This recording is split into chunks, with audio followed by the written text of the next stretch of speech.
हरिः ॐ गणानां त्वा गणपतिगुं हवामहे कविं कवीनामुपमस्रवस्तमं ज्येष्ठराजं ब्रह्मणां ब्रह्मणस्पत आनशृण्वन्नोतिभिः सीदसाधनम् ॐ श्रीमहागणाधिपतये नमः। प्रणो देवी सरस्वती वाजेभिर्वाजिनीवती धीनामवित्र्यवतु वाग्देव्यै नमः। हरिः ॐ मातृदेवो भव पितृदेवो भव आचार्यदेवो भव अतिथिदेवो भव सत्यं वद धर्मं चर। हरिः ॐ नमो श्री शंकर भगवत्पाद जगद्गुरुवे नमः। ॐ नमो भगवते रामानुजायै नमः। अभ्रमं भंगरहितं अजडं विमलं सदानन्दतीर्थम् अतुलं भजे तापत्रयापहं वादिराजगुरून् वन्दे हयग्रीवपदाश्रयान्। वादिराजकेसरिणे नमः। पूज्याय राघवेन्द्राय सत्यधर्मरताय च भजतां कल्पवृक्षाय नमतां कामधेनुवे। हरिः ॐ नमो श्री वेदव्यास भगवाने नमः। Dear friends, today we will discuss ఉపనిషత్తులు అంటే ఏమిటి, ఉపనిషత్తులు ఎందుకు, ఉపనిషత్తులు ఎన్ని ఉన్నాయి, వాటికి హైందవ సాంప్రదాయంలో వైదిక సాంప్రదాయంలో ప్రాశస్త్యం ఏమిటి.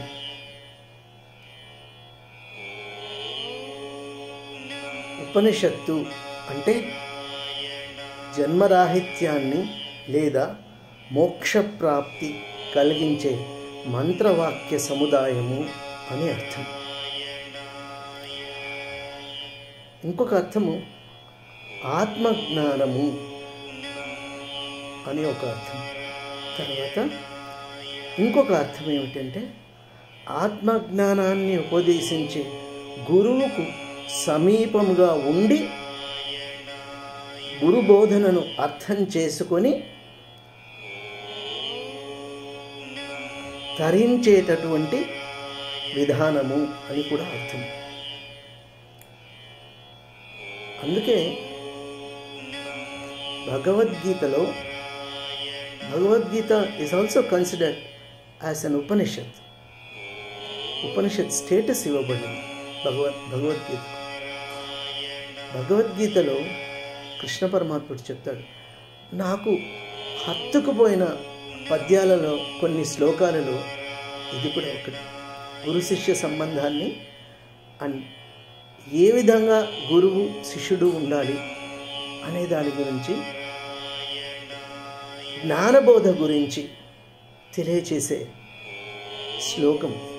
తద్విద్ధి ప్రణిపాతేన పరిప్రశ్నేన సేవయా ఉపదేక్ష్యంతి తే జ్ఞానం జ్ఞానినస్తత్వదర్శినః. అంటే ఏ గురువునైతే మనము నమస్కరించి, అంటే శాస్త్రంలో చెప్పిన విధంగా నమస్కరించడం అంటే it is not a physical respect. మనల్ని మనం అంకిత భావంతో సమర్పించుకోవడం నమస్కారం. ఆయన పాదాభివందనం చేసి ఆయనను ఆశ్రయిస్తే ఆ గురువు ఎటువంటి వాడై ఉండాలి? తత్వజ్ఞానాన్ని ఎరిగిన వాడైనటువంటి వాడై ఉండాలి. అంటే తత్వజ్ఞానం అంటే వైదిక జ్ఞానం, దాన్ని ఎరిగినటువంటి వాడై ఉండాలి. ఆయన్ను మనము మనస వాచ అంకిత భావంతో ఆయనకు నమస్కరించి ఆయన్ను ఆశ్రయించి మనకు ధర్మ సందేహం ఏదన్నా ఉంటే ఆయనను అడిగితే అది ఆయన మన అర్హతను బట్టి విపులంగా కూలంకషంగా వివరిస్తాడు. ఈ తత్వము అనేది అక్కడే వస్తుంది. ఇక్కడ కృష్ణుడు ఎంత ఖచ్చితంగా చెప్తాడు అంటే, అక్కడ అర్జునుడికి ఎందుకు చెప్తాడు ఈ విషయము అంటే, అర్జునుడు కూడా అక్కడ he surrenders totally himself to Lord Krishna. అందుకే గీత అంటే ఏమిటి? గీకారం త్యాగరూపస్య తకారం తత్వబోధనం. అంటే గీ అనేది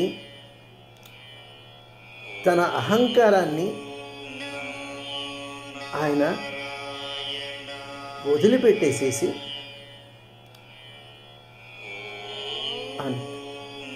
అంటే నాకు తెలియదు, నాకు చేత కాదు, మీరు తప్ప నన్ను ఎవ్వరూ ఉద్ధరించలేరు అని he surrenders totally himself to Lord Krishna.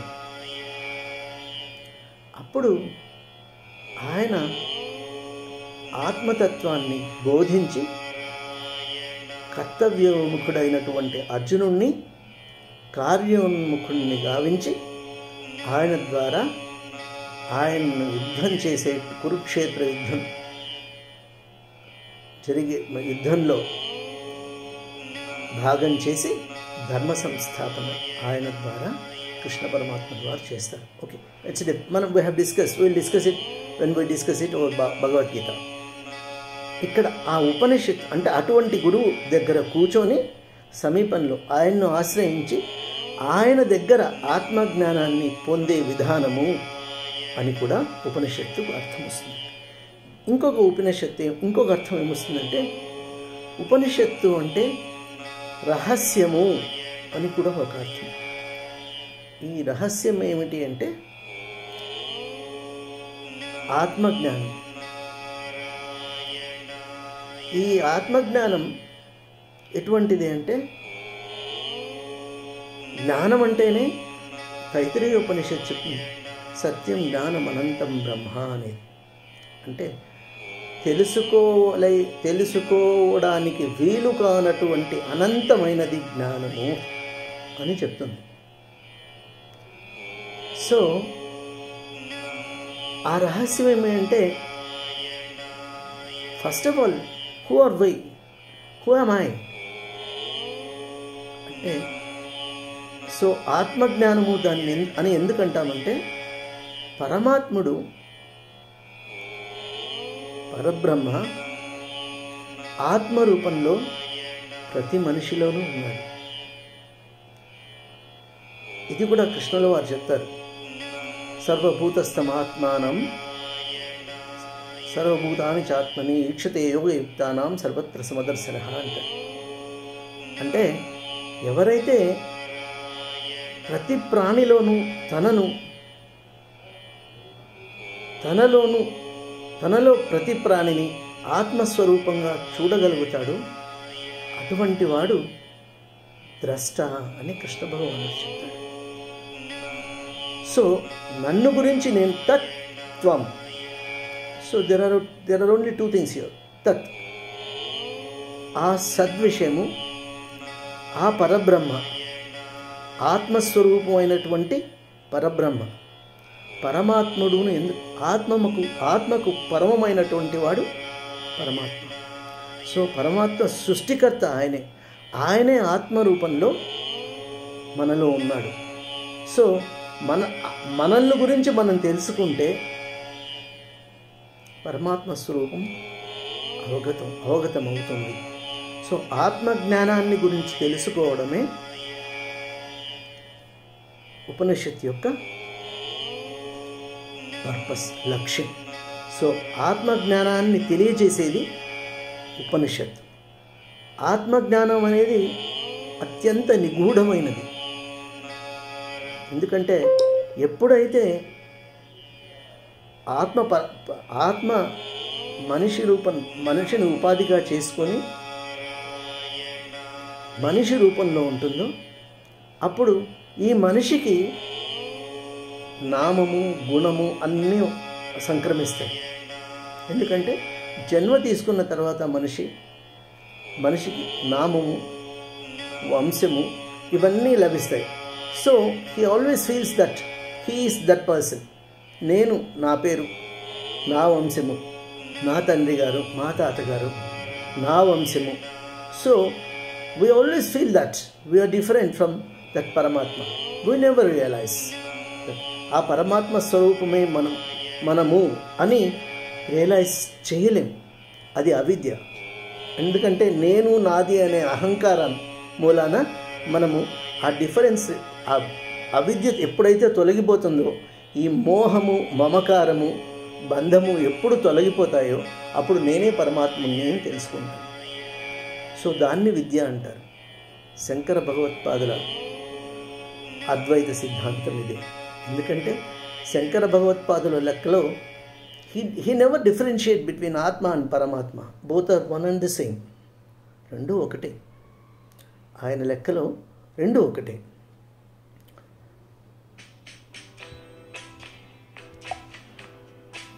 రెండు కానీ పరమాత్మ నాలో ఉన్నాడు, నేనే పరమాత్మ స్వరూపము అని తెలుసుకోవడం చాలా కష్టం. సో వాటిని గురించి, పరమాత్మ గురించి తెలుసుకొని ఆ పరమాత్మ స్వరూపమే నేను అని తెలుసుకోవడానికి మనకు ముఖ్యమైన శాస్త్రం కావాలి. ఆ శాస్త్రమే ఉపనిషత్తు.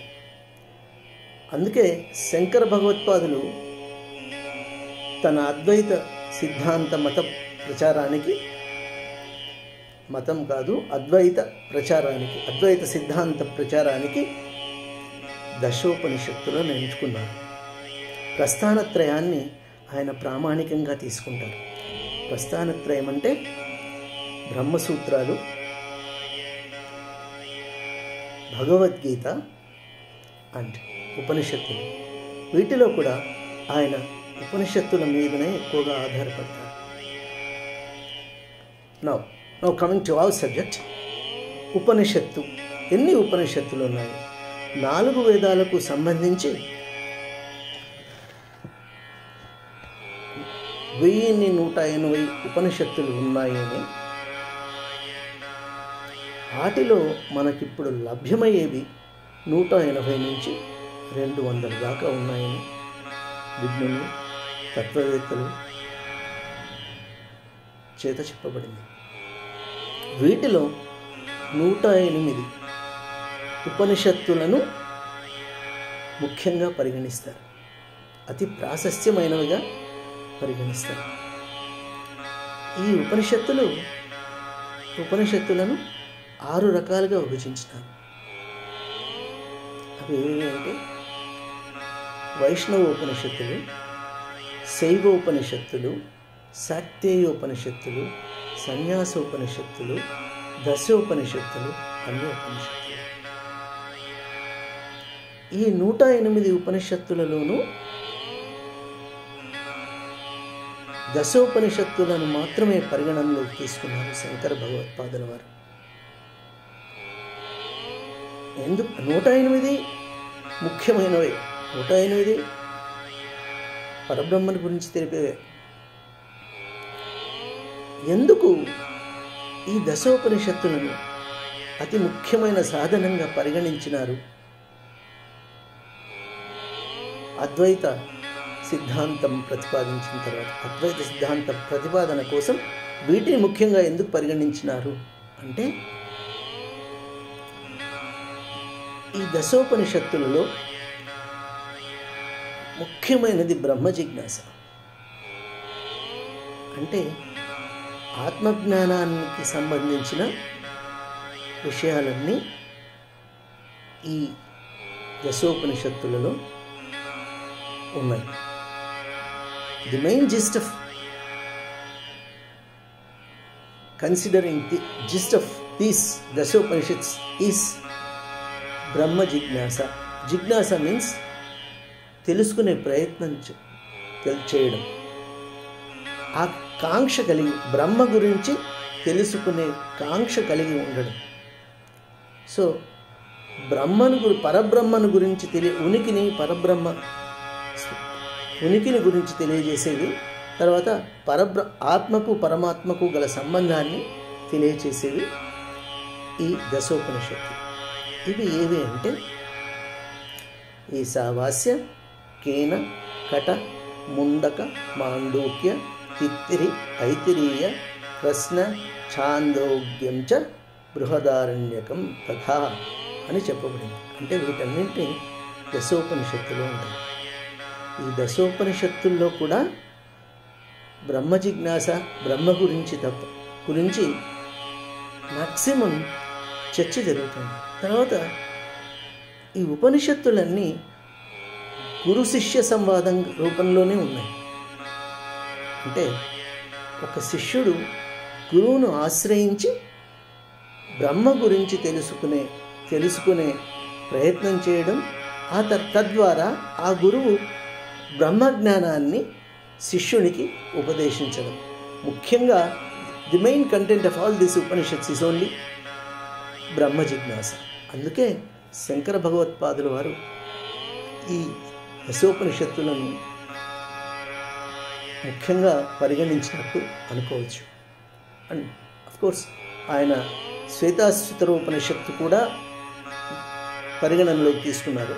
సో దాన్ని కలుపుకుంటే ఏకాదశోపనిషత్తులు అంటారు. కానీ దశోపనిషత్తుల క్లాసిఫికేషన్లోనే ఈ 10 వస్తాయి. ముఖ్యంగా ఈ ఉపనిషత్తులు ఎవ్రీ ఉపనిషత్ కంటైన్స్, అంటే ఉదాహరణకి కఠోపనిషత్తులో యమధర్మరాజును అడుగుతాడు నచికేతుడు, ఏయం ప్రేతే విచికిత్స మనుష్యే అస్తిత్యేకేనాయమస్తితి చైకే ఏతద్విద్వా మనుషిష్టస్వయాహం వరాణమేష వరస్తృతీయ అని అడుగుతాడు. అంటే ఆయనకు 3 వరాలు ఇస్తాడు నచికేతుడిని. భక్తికి మెచ్చి యమధర్మరాజు 3 వరాలు ఇస్తాడు. ఆయన 2 వరాలు కోరుకుంటాడు. 3వ వరం కింద నాకు బ్రహ్మజ్ఞానాన్ని ఉపదేశించు అని అడుగుతాడు. సో అదేవిధంగా ఛాందోగ్యోపనిషత్తులో శ్వేతకేతువును ఉద్దాలకుడు అడుగుతాడు. అంటే ఉద్దాలకుడు అప్పుడే ఆయన గురువు ఆశ్రమం నుంచి వస్తాడు విద్య ముగించుకొని. అప్పుడు అడిగితే, నీ గురువు ఆశ్రమంలో ఏం బోధింపబడింది, ఏం నేర్చుకున్నావు నాయన అని అడిగితే, నేను అన్నీ నేర్చుకున్నాను అంటాడు. అంటే అప్పుడు ఉద్దాలకుడు ఆయన అడుగుతాడు, ఏ విద్య తెలిస్తే సర్వము అవగతమవుతుందో,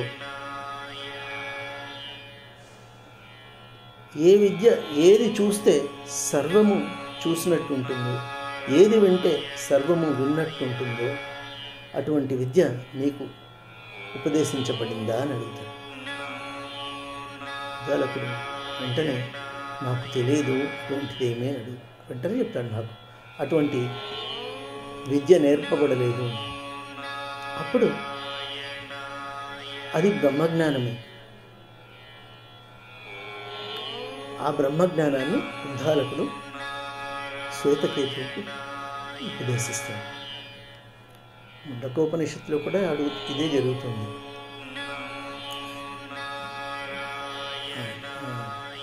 శౌనక మహర్షి ఆయన అంగిరస్ మహర్షిని అప్రోచ్ చేసి సౌనకో మహాశాల అంగిరసం ఇదోదన్న పప్రచ్చ కస్మిన్ను భగవో కిం విజ్ఞాతే సర్వమిదం విజ్ఞాతం భవతీతి అని అడుగుతాడు. అంటే భగవత్ స్వరూపమైన గురువు గారు దేని గురించి తెలుసుకుంటే సర్వము అవగతమవుతుందో ఆ విద్యను నాకు తెలియచేస్తాను. సో ఇక్కడ కూడా అంటే బ్రహ్మజ్ఞానమే ఇది. అదేవిధంగా కేనోపనిషత్తులో గురువు గారి శిష్యుని చెప్తారు, యన్మనసా అనుమనుతే ఏనాహుర్ మనోమతం తదే బ్రహ్మత్వం విద్యనేదం ఇదిదముపాస్తే అని. అంటే నువ్వు మనసుతో ఏ పరబ్రహ్మ స్వరూపాన్ని గురించి ఆలోచిస్తున్నావో అది పరబ్రహ్మ కాదు. ఏ శక్తి అయితే నిన్ను ఆ విధంగా పరబ్రహ్మ స్వరూపం గురించి ఆలోచించేట్టు విధంగా ప్రేరేపిస్తుందో అది ఆత్మజ్ఞానము, బ్రహ్మజ్ఞానము అని చెప్తారు. సో ప్రతి దానిలోనూ ఇంకా మనం తైత్తరీయ ఉపనిషత్తుకు వస్తే బ్రహ్మ జిజ్ఞాస కంప్లీట్గా ఆయన అన్నం ప్రాణం చక్షుశ్రోత్రం మనోవాచమితి తస్మాహం ఏతత్ ప్రోవాచ అంటే ఆయన తండ్రిని అడుగుతాడు ఏమి, అప్పుడు నాకు బ్రహ్మ విద్య ఉపదేశించండి.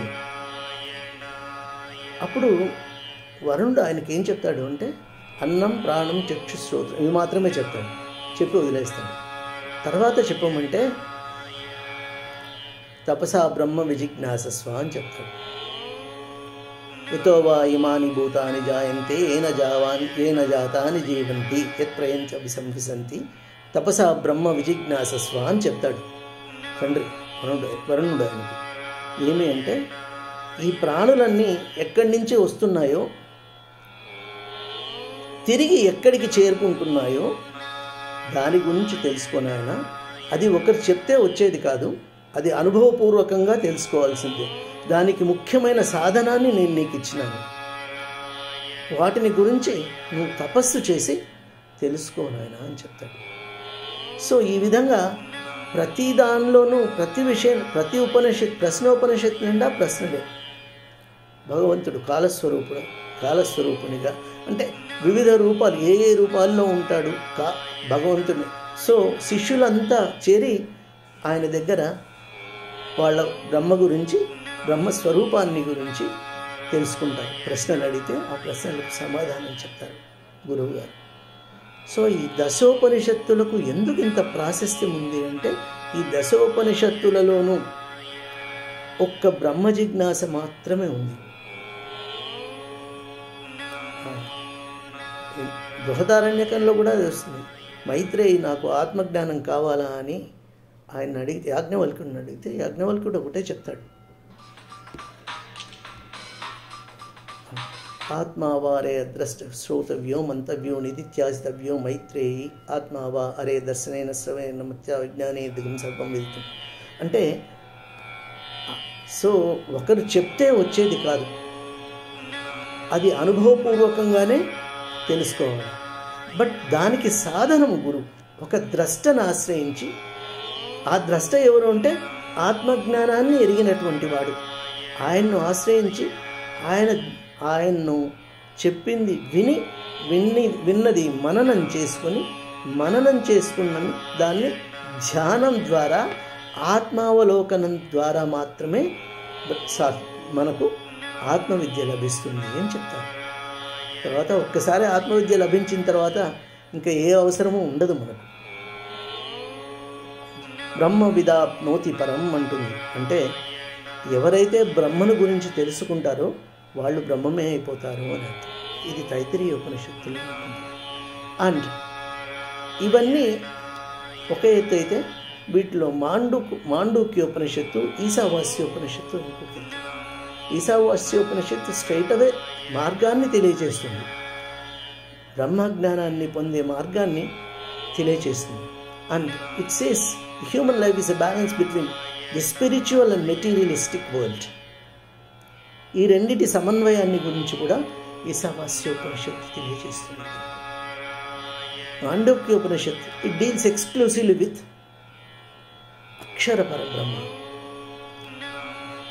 అంటే అక్షరము ఉంటే, క్షరము ఉంటే నాశనము లేనటు అంటే నాశనం చేయలేనటువంటి అంటే ఎప్పటికీ నిలిచి ఉండే పరబ్రహ్మ, అక్షర పరబ్రహ్మను గురించి మనకు మాండూక్యోపనిషత్తు ఎప్పుడు లభిస్తారు, ఏ విధంగా లభిస్తారు అనేది మాండూక్యోపనిషత్తు తెలియజేస్తుంది. అక్షర పరబ్రహ్మ, ఎందుకంటే అక్షర పరబ్రహ్మ గురించి కృష్ణ పరమాత్మల వారు కూడా చెప్తారు, అక్షర పరబ్రహ్మ యోగం. కానీ మాండూక్యోపనిషత్తులో ఆ ఏ అవస్థలో మనం పరబ్రహ్మను చేరుకోగలుగుతాము, ఆ తురియ అవస్థ గురించి, అవస్థాత్రయాన్ని దాటిన అవస్థ తురియావస్థ. ఆ తురియావస్థ గురించి మాండూక్యోపనిషత్తు తెలియజేస్తుంది. నా అంతఃప్రజ్ఞం న బహిష్ప్రజ్ఞం నో బహిఃప్రజ్ఞం న ప్రజ్ఞానగనం న ప్రజ్ఞం నా ప్రజ్ఞం.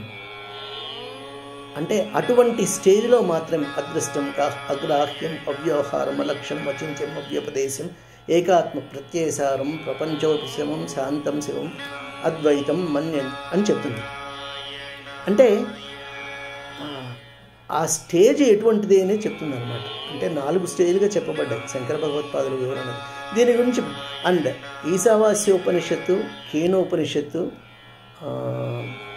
కఠోపనిషత్తు, చాందోగ్యోపనిషత్తు మనము విస్తారంగా చర్చించుకున్నాము. అసలు ఈ ప్రోగ్రాము అన్నిటికంటే ముందు చేయవలసినటువంటి ప్రోగ్రాం. నేను అంటే ఈ విధానంలో నాకు ఏది తోస్తే అది అంటే నేను సాధన చేసి నేను చదువుకున్నది మాత్రమే I'm sharing with the people. So ఉపనిషత్తుల గురించి స్టార్ట్ చేసినప్పుడు ఫస్ట్ ఈశావాస్యం నుంచి I have started. Next I have Kenopanishad I have started. Then I went to Chandogyam, next కఠోపం. ఈ 4 గురించి విస్తారమైన చర్చ నేను ఇంతకుముందు నా వీడియోస్లో చేశాను.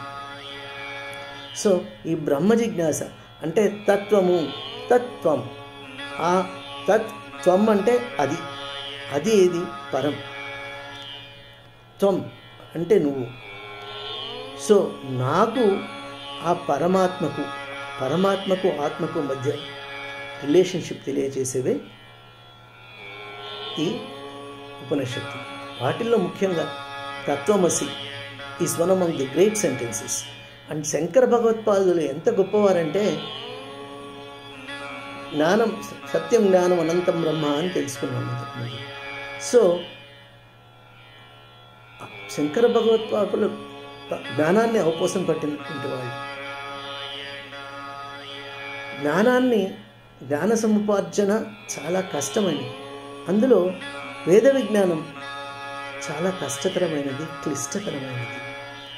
అందుకనే ఆయన 4 వేదాల నుంచి అసలు మనకి ఇప్పుడు లభించట్లేదు ఇది. ఆయన అందుకే 4 వేదాల నుంచి 4 సెంటెన్సులు తీసుకున్నారు. ఆ 4 సెంటెన్సులతోనూ హీ ట్రై టు ఎస్టాబ్లిష్ సర్వం ఖల్విదం బ్రహ్మ అని he try to establish that. అంటే ఎవ్రీథింగ్ దట్ ఎగ్జిస్ట్స్ ఈస్ బ్రహ్మ. సర్వం ఖల్విదం బ్రహ్మ అంటే unfortunately the purpose and the essence of all the Vedas is this sloka, this sentence. And Shankara Bhagavadpadulu kuda ఇదే establish చేయాలని చూసాను. ఈ సర్వం ఖల్విదం బ్రహ్మ అనేది చాందోగ్యోపనిషత్తులో వస్తుంది. సాండిల్య మహర్షి చెప్తారు. అన్ఫార్చునేట్లీ మనకు ఈ రోజుల్లో ముఖ్యంగా పితృకార్యాలు చేసేటప్పుడు, శ్రాద్ధం చేసేటప్పుడు చెప్తాం మనం అన్నం చ బ్రహ్మ, అహం చ బ్రహ్మ, భోక్తా చ బ్రహ్మ, సర్వం ఖల్విదం బ్రహ్మ అని చెప్తాం. కానీ ఈ సర్వం ఖల్విదం బ్రహ్మ అనే దానికి అర్థం ఏంటి అంటే ఎవ్రీథింగ్.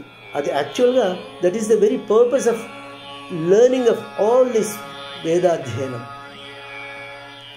అంటే మొత్తం అంతా ఒక సెంటెన్స్లో చెప్పాలంటే వైదిక జ్ఞానం అంతా ఒక్క సెంటెన్స్. దాన్ని ఎస్టాబ్లిష్ చేయడానికి ఇన్ని సిద్ధాంతాలు వచ్చినాయి. దీనికి మరి సర్వం ఖల్విదం బ్రహ్మ అంటే అక్కడ డిఫరెంట్ ఇంటర్ప్రిటేషన్స్ వస్తాయి. అద్వైత, విశిష్టాద్వైత, ద్వైత అంటే వాళ్ళ సిద్ధాంతాన్ని అనుసరించి శంకర భగవత్పాదుల వారు, రామానుజాచార్యుల వారు, పూర్ణప్రజ్ఞుల వారు డిఫరెంట్ ఇంటర్ప్రిటేషన్స్ ఇచ్చారు. కానీ శంకర భగవత్పాదులతో విభేదించినా కూడా అంటే శంకర భగవత్పాదులు బ్రహ్మ సత్యం జగన్మిథ్యా జీవో బ్రహ్మైవ నాపరహ అనే దాని మీద వస్తుంది మనకు డిస్కషన్. ఇది చాందోగ్యోపనిషత్తులో ఉంది. దీన్ని ముఖ్యంగా దీంతో విభేదిస్తాను ఎవరు? మన రామానుజాచార్యుల వారు, పూర్ణప్రజ్ఞుల వారు అంటే ఆనందతీర్థుల వారు, మధ్వాచార్యులు. వాళ్ళు విభేదిస్తారు. And they establish their own theory. ఇదే సిద్ధాంతాన్ని ఈ సిద్ధాంతంతో విభేదించి వాళ్ళు వేరే సిద్ధాంతాన్ని ప్రతిపాదిస్తారు. But the base is only one and the same. అంటే ఇదే శంకర భగవత్పాదులు ఏ ప్రస్థానత్రయాన్నైతే తీసుకున్నారో, ఏ ఉపనిషత్తులను అయితే పరిగణనలోకి తీసుకున్నారో, అదే ఉపనిషత్తులను, అదే భగవద్గీతను, అదే బ్రహ్మసూత్రాలను వారు కూడా పరిగణనలోకి తీసుకున్నారు. సో శంకర భగవత్పాదుల కంట్రిబ్యూషన్ ఎంత అంటే, without Shankaracharya, Adi Shankaracharya, there would have been no Hinduism today. there is no hesitation in stating this. వీటిలో ఈ ప్రస్థానత్రయంలో కూడా శంకర భగవత్పాదులు ఈ ఉపనిషత్తులకే పెద్ద పీట వేస్తారు. కాబట్టి సో ఉపనిషత్తు అనేది జన్మరాహిత్యానికి, మోక్ష ప్రాప్తికి ఉపయోగించే మంత్రవాక్య సముదాయము అని we can make a conclusion. సింపుల్గా చెప్పాలంటే ఆత్మజ్ఞానము అని కూడా చెప్పుకోవచ్చు. సో ఉపనిషత్ జ్ఞానము మనల్ని మనం ఉద్ధరించుకోవడానికి ముఖ్యమైన మార్గం. సో ఉపనిషత్తులను, ముఖ్యంగా దశోపనిషత్తులను మనము విని, చదివి, అర్థం చేసుకొని సత్స్వరూపమైన పరమాత్ముని చేరుకునే ప్రయత్నం చేద్దాం. ఒక రకంగా సద్విషయము ఏది అంటే ఉపనిషత్తే. ఆ ఉపనిషత్తుల్లో ఉన్న విషయాలను మనం చదివి అర్థం చేసుకొని ఆచరించే ప్రయత్నం చేయగలిగితే మనం మోక్షం లభిస్తుంది అనే దానిలో ఎంత మాత్రము డౌట్ లేదు. ఖచ్చితంగా మనం ముక్తి సాధించాలి అంటే ఈ ఉపనిషత్ జ్ఞానం మనకు చాలా అవసరం. తర్వాత మనము ఒక్కొక్క ఉపనిషత్తు గురించే ఆల్రెడీ 4 ఉపనిషత్తులు మనం చర్చించుకున్నాము. పాండుక్య ఉపనిషత్తు, ముండక ఉపనిషత్తు, తైత్రీయ ఉపనిషత్తు నేను ఒక్కొక్కటే అందరితో షేర్ చేసుకుంటాను. ఓం నమో భగవతే రుద్రాయ, ఓం నమో నారాయణాయ. Thank you.